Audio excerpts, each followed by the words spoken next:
Vande Mataram students, ધોરણ 9 અને વિષય સંસ્કૃત ઓનલાઈન શિક્ષણ અંતર્ગત આપણે 20મો પાઠ છે સંસ્કૃત ભાષાયાઃ વૈશિષ્ટ્યમ, એનો અભ્યાસ આ વિડિયો લેક્ચરની અંદર આપણે કરવાનો છે. એબીસીડી આ 4 વર્ગોમાંથી એક કે 2 વર્ગમાં આ પાઠનો અભ્યાસ આપણે કરી ચૂકેલા છે. જેમને બાકી છે એમના સંદર્ભે એમના માટે આ 20મો પાઠ છે એ ભણવાનો છે, જેથી કરી દરેક વર્ગના વિદ્યાર્થીઓ જે શિક્ષણ કાર્ય છે એમાં સાથે થઈ શકે. એટલે પાઠનું શીર્ષક જે પ્રમાણે આપેલું છે કે સંસ્કૃત ભાષાયાઃ વૈશિષ્ટ્યમાં, પાઠની શરૂઆત આપણે કરીએ એ પહેલા એક નાનકડી અમથી વિનંતી કે જ્યારે આપણે પાઠનું અધ્યયન કરીએ છીએ ત્યારે પાઠ્યપુસ્તક તમારી સાથે હોય તો પાઠની જે કંઈ સમજૂતી મેળવવાની છે, જે કંઈ સંસ્કૃત શબ્દો છે એમનો પરિચય મેળવવાનો છે, એ સરળ બની રહેશે. એટલા માટે પાઠ્યપુસ્તક સાથે રાખી શકાય. તો સંસ્કૃત ભાષાની વિશેષતાઓના સંદર્ભમાં અર્થે આ પાઠ આપણી સમક્ષ મૂકેલો છે. વિષય પ્રવેશથી આપણે પાઠની શરૂઆત કરીએ તો એમાં લખેલું છે કે સંસ્કૃત ભાષાની અનેક વિશેષતાઓ છે. આપણે બધા પણ સારી રીતે જાણીએ છીએ કે સંસ્કૃત ભાષા છે એ પ્રાચીનતમ ભાષા છે. સંસ્કૃત ભાષા છે એ દરેક ભાષાઓની જનની છે. એટલું જ નહીં, સાથે સાથે જેટલી પણ ભારતીય ભાષાઓ છે એ બધી ભારતીય ભાષાઓનો ઉદ્ભવ આપણી સંસ્કૃત ભાષામાંથી થયેલો છે. તો એ પણ એક સંસ્કૃત ભાષાની વિશેષતા જ છે. જુદા જુદા વૈજ્ઞાનિકો અને સંશોધનો દ્વારા એટલું માલુમ પડે છે કે બોલવામાં સરળ ભાષા હોય તો એ સંસ્કૃત છે. અને આપણે બધાને ખ્યાલ છે એ પ્રમાણે આપણા જે આદિમ ગ્રંથો છે એ બધા આદિમ ગ્રંથો પણ સંસ્કૃત ભાષામાં જ લખવામાં આવેલા છે. એટલે કોઈ ચોક્કસ પ્રકારે સંસ્કૃત ભાષાની વિશેષતાઓ બતાવવી હોય, દર્શાવવી હોય, ગણાવવી હોય, સમજવી હોય તો આ પાઠના સંદર્ભમાં કહી શકાય કે કેટલી વિશેષતાઓ છે. તો પેલી વિશેષતા દર્શાવતા એવું લખેલું છે કે આપણે જાણીએ છીએ કે સંસ્કૃત ભાષા બધી ભારતીય ભાષાઓની જનની છે.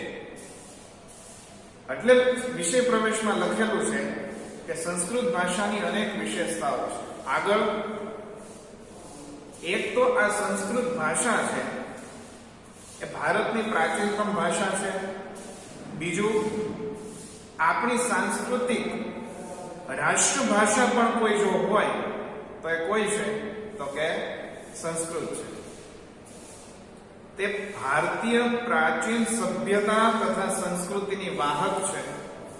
આ ઉપરાંત સંસ્કૃત ભાષા માત્ર ભારતીય ભાષાઓની જ નહીં પરંતુ વિશ્વની જેટલી પણ ભાષાઓ છે એ બધી ભાષાઓની જનેતા છે. સંસ્કૃતની ખ્યાતિ સર્વત્ર છે. ખ્યાતિ એટલે કે પ્રસિદ્ધિ, નામના.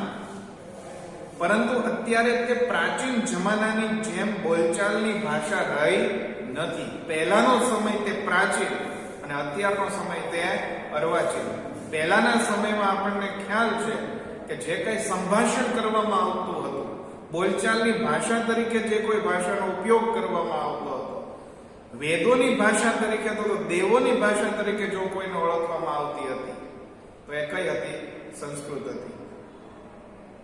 હજુ પણ અત્યારના પ્રવર્તમાન સમયમાં કેટલાક ગામો એવા છે કે જ્યાં સંસ્કૃત બોલચાલની ભાષા તરીકે વ્યવહારમાં ઉપયોગમાં લેવામાં આવે છે. આના લીધે લોકોને તેની સાથે આત્મીયતા બંધાતી નથી. શું કામ નહીં? તો કે બોલચાલની ભાષા રહી નથી એટલા માટે થઈ.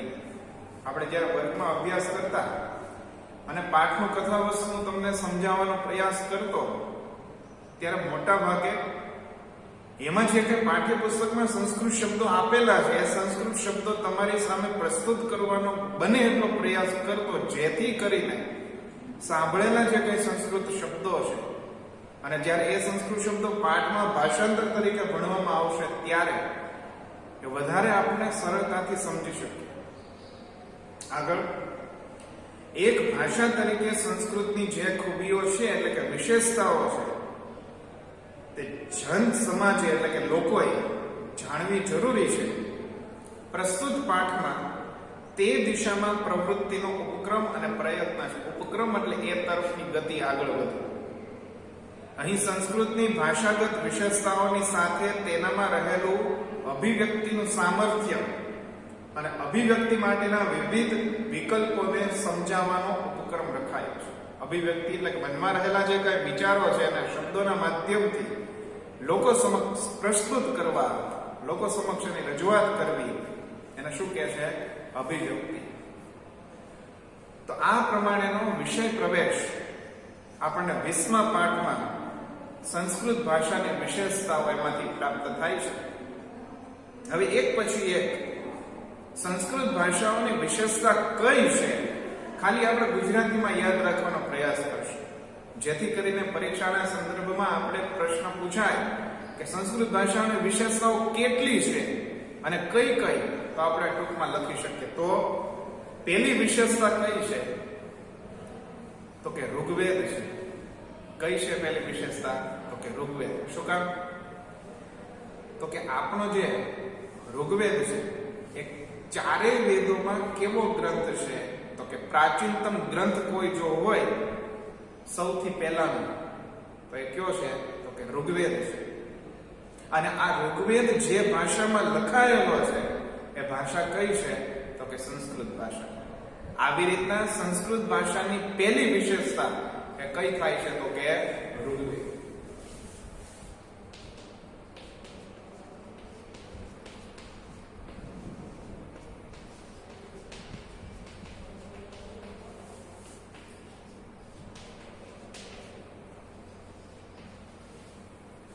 પહેલી વિશેષતા દર્શાવતા શું લખેલું છે કે આપણો જે પ્રાચીનતમ ગ્રંથ વેદ જે છે ઋગ્વેદ એ કઈ ભાષામાં લખવામાં આવેલો છે? સંસ્કૃત ભાષા. આ સંસ્કૃત ભાષાની પહેલી વિશેષતા છે.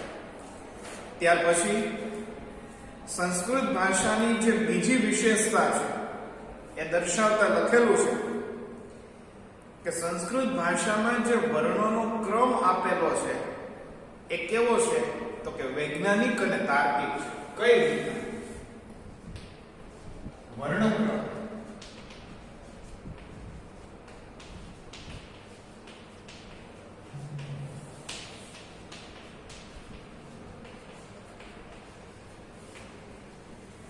સંસ્કૃત ભાષામાં આપેલો જે ક્રમ છે, વર્ણોનો ક્રમ એટલે કે કક્કાનો ક્રમ, સ્વરનો ક્રમ જે કંઈ પણ આપેલો છે એ કેવો છે? તો કે વૈજ્ઞાનિક અને તાર્કિક છે. મેં વિડિયો લેક્ચરની શરૂઆતમાં જ તમને કીધું કે જો જેટલી પણ ભાષાઓ છે એ બોલચાલની ભાષાઓમાં બોલવામાં ઉચ્ચારણ તંત્ર અનુસાર જો આપણને સહેલી પડે એવી ભાષા હોય તો એ કઈ છે? સંસ્કૃત છે. એટલા માટે લખેલું છે કે વર્ણોનો ક્રમ જે કઈ સંસ્કૃત ભાષાનો છે એ કેવો છે? તો કે વૈજ્ઞાનિક અને તાર્કિક. ત્રીજી વિશેષતા કઈ છે?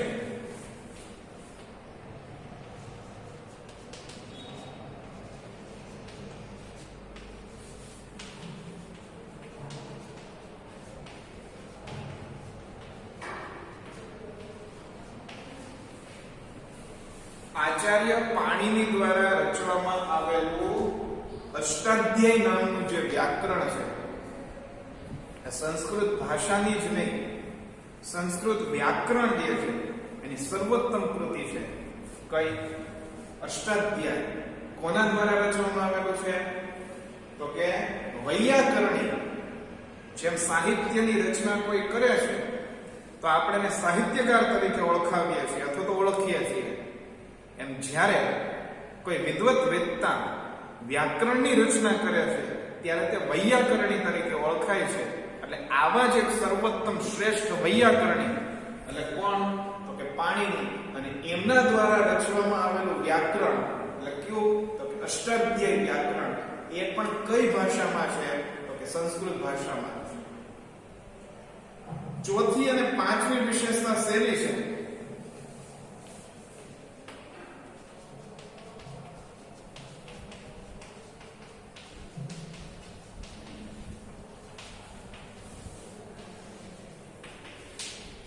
આપણે જે આદિ ગ્રંથો છે મહાભારત અને રામાયણ, આ બંને જે ગ્રંથો છે એ કઈ ભાષામાં છે તો કે સંસ્કૃત ભાષામાં છે.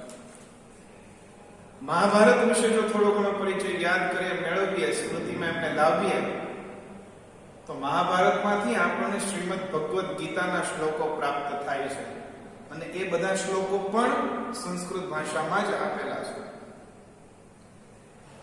રામાયણ અને મહાભારત જે આપણા મહાકાવ્યો છે એ મહાકાવ્યોની રચના પણ કઈ ભાષામાં થયેલી છે તો કે સંસ્કૃતમાં જ થયેલી છે. આ પણ સંસ્કૃત ભાષાની શું છે? એક વિશેષતા છે. છઠ્ઠી વિશેષતા દર્શાવતા જણાવેલું છે કે પંચતંત્ર નામનો ગ્રંથ છે. આ તમને ખ્યાલ હોવો જોઈએ.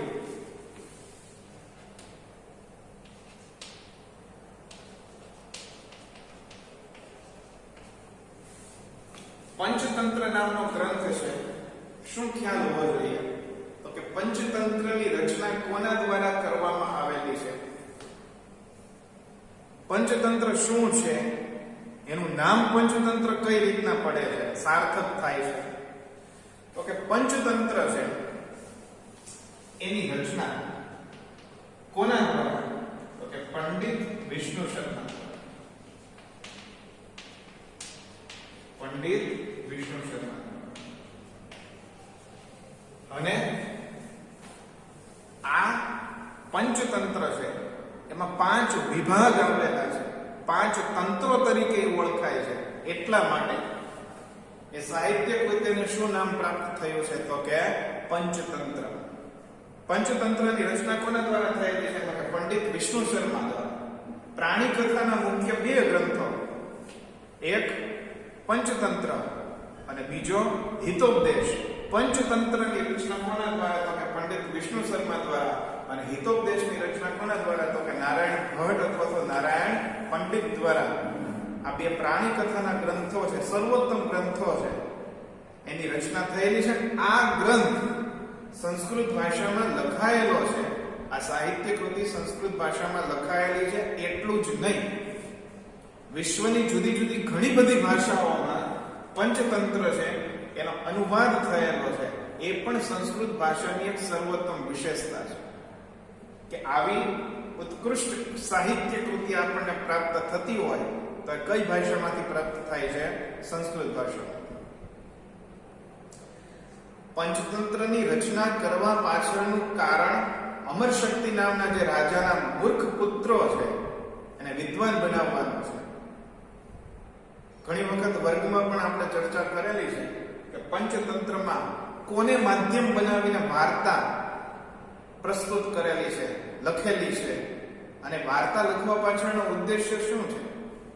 કે કોઈ વ્યક્તિ આપણને જ્યારે આદેશ આપે કે આમ કરવું છે, આમ કરવું જોઈએ, આમ કરવાનું છે, તો ક્યારેક કદાચ અસ્થાને રહી શકે, ઝડપથી સહેલાઈથી ગ્રહણ ન કરી શકાય.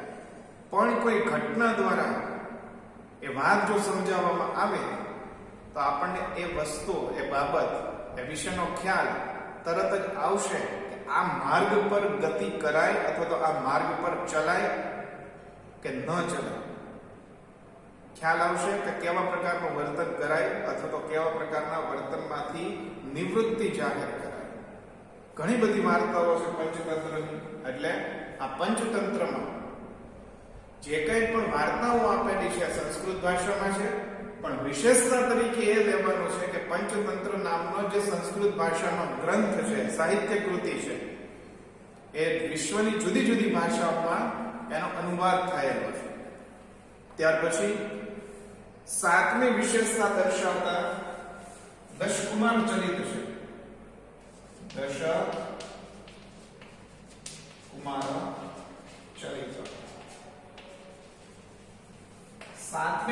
વિશેષતા કઈ છે તો કે દશ કુમાર ચરિત એના 7મા ઉચ્છ્વાસમાં પ વર્ગ પ્રયોગ રહિત પાત્ર જે છે એ વાક્યો બોલવામાં આવે છે. આપણે કોઈ ધારો કે આ પાઠનો અભ્યાસ કરીએ છીએ અને એવું આપણે નિર્ધારિત કરીએ કે એમાં પ વર્ણ બોલવામાં ક્યાંય આવે જ નહીં, તો તમે જ સમજી શકો કે કેટલી ચોકસાઈ પૂર્વકનું લખાણ આ પાઠમાં કરવું પડે. અને પાઠ જે છે માત્ર 1 કે 2 પેજનો પાનાનો આપેલો હોય છે અને કોઈ પણ સાહિત્ય કૃતિ તો ખૂબ જ વિસ્તારપૂર્વકની હોય છે. એવા સંજોગોમાં એવી મર્યાદાઓ સાથે દશ કુમાર ચરિત જે મહાકવિ દંડી દ્વારા રચવામાં આવેલું છે એમાં એક પાત્ર જે છે 7મા ઉચ્છ્વાસમાં એટલે 7મા વિભાગમાં આખા પ્રકરણમાં ક્યાંય પણ પ વર્ગ ન આવે એવા વાક્યો જે છે એ બોલે છે. એટલે આ પણ સંસ્કૃત ભાષાની શું છે? વિશેષતા છે. અને 8મી વિશેષતા શિશુપાલ વધ મહાકાવ્ય છે.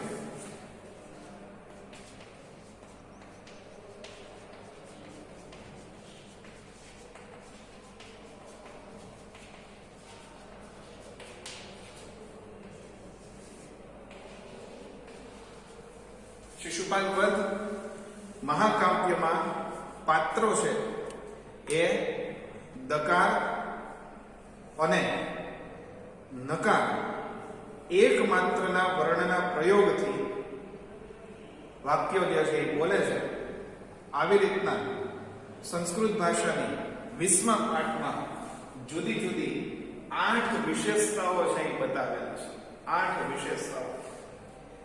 અહીંયા લખવા પાછળનું કારણ એ જ છે કે આ વિશેષતાઓ છે એ સહેલાઈથી આપણે યાદ રાખી શકીએ. દશ કુમાર ચરિતમ જે સાહિત્ય કૃતિ છે એમાં પાત્ર પ વર્ગ પ્રયોગ રહિત, પાઠ્યપુસ્તકમાં તમે જોશો ને તો પ વર્ગ પ્રયોગ રહિત. અને 8મી વિશેષતા છે એમાં પાત્રો જે છે એ દકાર અને નકાર છે એના ઉપયોગથી આખા સંવાદો જે છે એ બોલે છે. એટલે આ પ્રમાણે સંસ્કૃત ભાષાની 8 વિશેષતાઓ થાય છે. ફરી વખત પહેલી વિશેષતા આપણો પ્રાચીનતમ ગ્રંથ ઋગ્વેદ કઈ ભાષામાં છે તો કે સંસ્કૃત ભાષા. સંસ્કૃત ભાષામાં આપેલો વર્ણોનો ક્રમ છે એ કેવો છે તો કે વૈજ્ઞાનિક અને તાર્કિક. ત્રીજી વિશેષતા તો કે વૈયાકરણીયમાં પાણીની દ્વારા રચવામાં આવેલું અષ્ટાધ્યાયી નામનું વ્યાકરણ છે માનવ મસ્તિષ્કની સર્વોત્તમ કૃતિ ગણાય છે અને એ પણ કેમાં છે તો કે સંસ્કૃત ભાષામાં. ચોથી અને પાંચમી વિશેષતા આપણા બે મહાકાવ્ય મહાભારત અને રામાયણ એની રચના પણ શેમાં કરેલી છે તો કે સંસ્કૃત ભાષામાં. પંચતંત્ર પ્રાણી કથાનો ગ્રંથ વિશ્વની ઘણી બધી ભાષાઓમાં અનુવાદ પામેલો છે પણ લખાયેલો છે શેમાં? સંસ્કૃત ભાષામાં. સાતમી વિશેષતા તો કે દશ કુમાર ચરિત નામનું જે મહાકાવ્ય કાવ્ય છે એમાં પાત્ર પ વર્ગ પ્રયોગ રહિત વાક્યો બોલે છે, જે પણ સંસ્કૃત ભાષાની એક વિશેષતા છે. અને આઠમું વિશેષતા માઘ દ્વારા, મહાકવિ માઘ દ્વારા રચવામાં આવેલું શિશુપાલ વધ મહાકાવ્ય છે. એમાં પાત્ર દકાર અને નકારનો જ ઉપયોગ કરીને સંવાદ કરે છે. એટલે આ પ્રમાણે આ ગદ્યાંશમાં 20મા પાઠમાં સંસ્કૃત ભાષાની જુદી જુદી વિશેષતાઓ આપેલી છે. નેક્સ્ટ વિડિયો લેક્ચરની અંદર આપણે શબ્દસહ આ પાઠનું ભાષાંતર સમજીશું. છતાં પણ તમને આ પાઠના સંદર્ભમાં કોઈ મુશ્કેલી જણાય તો સાથે સાથે પીડીએફ મોકલવામાં આવશે. એનો અભ્યાસ કરવો અથવા તો વ્યક્તિગત સંપર્ક કરી અને એ ડાઉટ જે છે એ સોલ્વ કરવો. નેક્સ્ટ વિડિયો લેક્ચરમાં મળશું. ધન્યવાદ.